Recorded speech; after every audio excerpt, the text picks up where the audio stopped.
Have you ever dreamed about being rich, then instantly shut the thought down because it felt wrong? Maybe you were raised hearing that money corrupts people. Maybe deep inside you believe wanting more makes you selfish. Or maybe it's something harder to admit, fear. The fear that if you chase wealth and fail, you'll fall even lower than where you are now.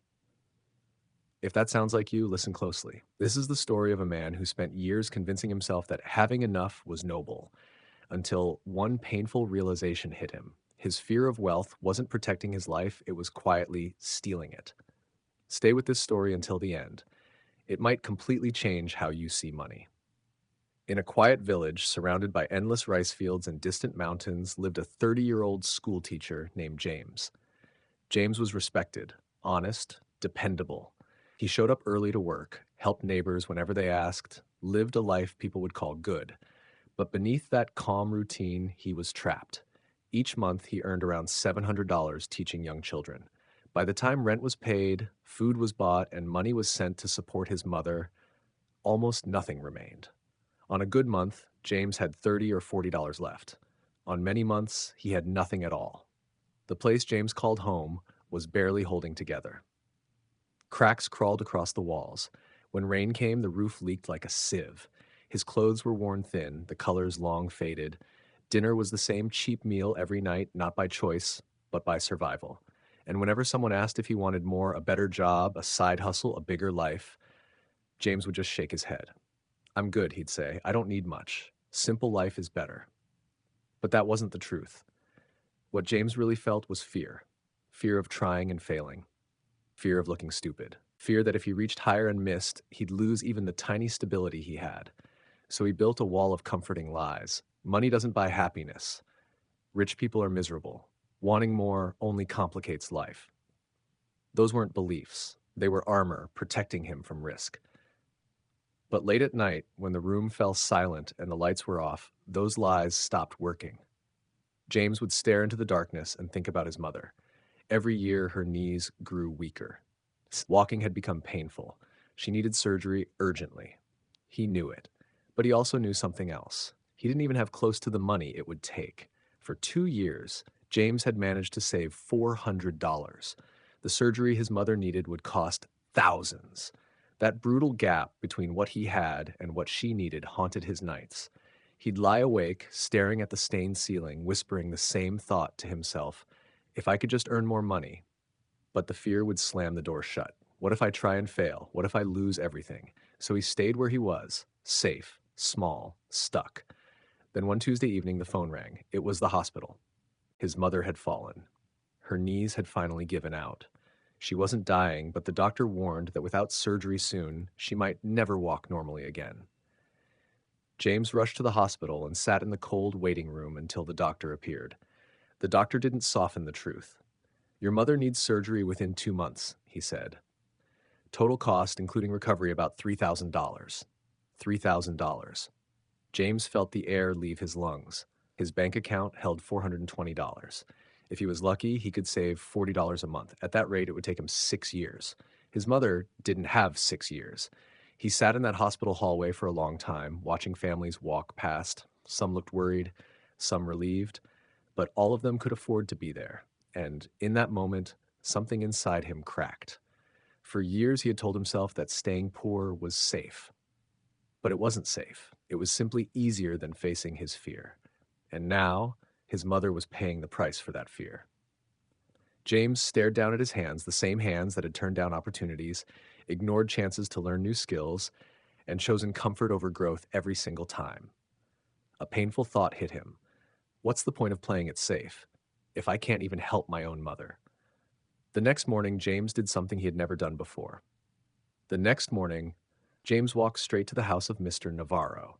Navarro owned a small trading business in the village, importing goods, selling supplies, moving products people needed every day. He wasn't a millionaire, but compared to most people there, he lived comfortably. For years, James had quietly avoided him, not because Navarro was unfriendly, but because his success reminded James of everything he wasn't doing with his life. But this time, pride didn't matter. His mother needed help. When Mr. Navarro opened the door and saw James standing there, pale, exhausted, eyes heavy from sleepless nights, he didn't interrogate him. "Come in," he said calmly. "Sit. Tell me what's going on." James told him everything: the fall, the surgery, the money he didn't have, the fear that had kept him stuck for years. Then, with his voice shaking, he finally said the words that crushed his pride. "Could you lend me the money? I swear I'll pay you back. I don't know how long it will take, but I will." Mr. Navarro didn't answer right away. He studied James quietly for a moment. Then he said something unexpected. "I'll help you, but not the way you think." James frowned, confused. Navarro leaned back slightly and said, "I could hand you $3,000 right now." Mr. Navarro looked straight at James and said quietly, "I could give you $3,000 right now. Your mother gets the surgery. Then you spend the next few years exhausting yourself trying to repay me. And when the next crisis hits, you're right back here again." He leaned forward. Or, "I lend you the money without interest. Your mother gets the surgery. And while she's recovering, I teach you how to build real income, not desperate, one-time cash, but something that keeps growing." James blinked, stunned. "You do that?" Navarro nodded slowly. "One condition: you don't just sit there nodding and then go back to your comfortable little life. If I'm going to invest my time teaching you, you invest the effort to actually change. Deal?" James didn't hesitate this time. "Deal?" Mr. Navarro stood and walked to the window. Outside in his yard stood 2 mango trees. "See those?" he said, pointing. "Planted them the same year, same soil, same sun, same rain. One tree was tall, thick, heavy with fruit. The other looked thin and weak. Know why this one thrives?" Navarro asked. James shook his head. "Because I let it grow. I didn't keep cutting it down out of fear it might get too big. I fed it. I gave the roots space. Now it gives fruit every single year." Then he pointed at the struggling tree. "That one, I kept trimming.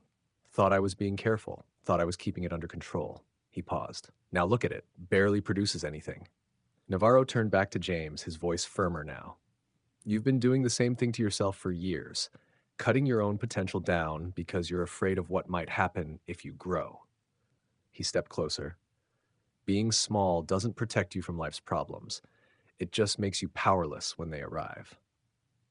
The words hit James like a punch. Then Navarro added one more thing. "Here's the truth nobody taught you about money. It isn't good or evil. It's just a tool." He picked up a knife from the table. A knife can cook a meal or hurt someone. The knife isn't the problem." He placed it back down. "The person holding it decides." Mr. Navarro went quiet for a moment, then said, 20 years ago, my father needed surgery too. I had no money. I borrowed from a loan shark. The interest nearly crushed me for years." He shook his head slightly. "That's the day I made a decision. Never again. So I started learning business. I failed, not once, but twice. Lost money, made mistakes, looked like a fool." He paused. "But I kept going." Navarro slowly gestured around his home. "I'm not rich, but last year I helped pay for our neighbor's daughter to go to college. I covered Mrs. Rise's hospital bill when her husband got sick." Then he looked directly at James. "Not because I'm special, because I stopped being afraid of building wealth." His voice grew firmer. "So the real question isn't whether you should want money." He pointed gently toward James. "The question is, what will you do with it when you have it?" 2 weeks later, James's mother had the surgery. While she slowly recovered, learning to walk again step by step, James began learning too. And Mr. Navarro didn't go easy on him. "You want more income?" Navarro said one day. "Then solve a real problem. Do it better than others. Charge a fair price. That's how value works." So James started paying attention to the world around him, really paying attention. And he noticed something. Parents in the village wanted their children to learn English, but the only option was expensive tutors in the city, far beyond what most families could afford. An idea sparked: weekend English classes, small groups, affordable price. He started with just 4 students, $30 per month each, $120 a month. Not life-changing, but it was a start. The first months were messy. Lesson plans took hours. Some parents doubted his ability, and James constantly battled his old voice of fear. By the 3rd month, one student quit after finding a cheaper option. James panicked. The old fear came rushing back, so he went straight to Mr. Navarro. "Should I lower my price?" James asked nervously. Mr. Navarro looked at him for a moment. Are the other kids actually learning? Yes, they're improving. Then don't lower your price, Navarro replied calmly. Raise your value. Become worth it. So James doubled down. He refined his lessons, sent parents monthly progress reports, added better materials and extra practice for the kids. Slowly, things began to shift. Month 6, 7 students. Month 8, 9 students. FedS. By the end of the first year, 15 students. James even hired a friend to help run some classes. Every month, he sent $100 to Mr. Navarro to repay the loan. Not fast, but steady. Year 2, 22 students. His classes had built a reputation. Then one day, a wealthy parent approached him with an offer. They would pay double if their child received special treatment. The old James might have accepted immediately. He still owed money after all. But this time he shook his head. I charge fair prices for honest work, he said. That doesn't change depending on who asks. Surprisingly, the parent respected that, and word spread. James wasn't just a teacher anymore, he was a man with integrity. 4 years after that desperate hospital phone call, James walked up to Mr. Navarro's door holding an envelope. Inside was $3,000, the full repayment, and another $1,000 on top. Navarro looked at the extra money and raised an eyebrow. What's this? James smiled. The next person. He continued, someone once helped you. You helped me. Now this can help whoever comes after. Mr. Navarro smiled quietly. No big speech, just quiet pride. You finally understand, he said. By then, James's mother was walking again. His English program was thriving. For the first time in his life, he had real savings. But the biggest change wasn't the money. It was the fear. It was gone. James had learned something most people never realize. Building wealth the right way isn't greed. It's responsibility. Because when life hits hard, and it always does, having the power to help is worth more than anything. Let's be honest about money for a moment. Most of the beliefs we carry about it weren't even chosen by us. We inherited them from parents, culture, teachers, random comments we heard as kids. Money is the root of evil. Rich people are greedy. Wanting more is selfish.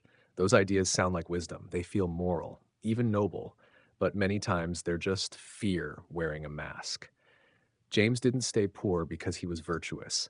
He stayed poor because he was afraid. Afraid of failing, afraid of being judged, afraid of losing the little security he had. And that fear almost cost his mother the ability to walk. Here's the truth that changed everything for him and might change something for you. Money itself isn't good or evil, it's simply power. And from a place of powerlessness, you can't help anyone. You can't pour from an empty cup. Building wealth the right way isn't greed. It's building the capacity to support the people who matter when life gets hard. And yes, chasing something bigger is terrifying. Starting something new, risking failure, putting your work out into the world, all of that is scary. But there's something far more frightening. Reaching the end of your life and realizing you played it safe when the people you loved needed you to be brave. So let me ask you something. What belief about money are you carrying right now? That's actually just fear in disguise. Maybe it's, people like me don't become wealthy. Maybe it's, I'm not smart enough for business. Or maybe it's, if I want more, I'm selfish. Whatever it is, ask yourself one honest question. Is this belief protecting me or limiting me? James spent years thinking fear was keeping him safe. In reality, it was only keeping him small. And the moment he decided to grow, everything started to change. Not instantly, not magically, but steadily. If this story spoke to you, share it with someone who might be trapped in the same fear. And tell me in the comments, what's one money belief you're ready to challenge today? Let's figure this out together. Until next time, don't let fear decide your future. You're capable of far more than you think.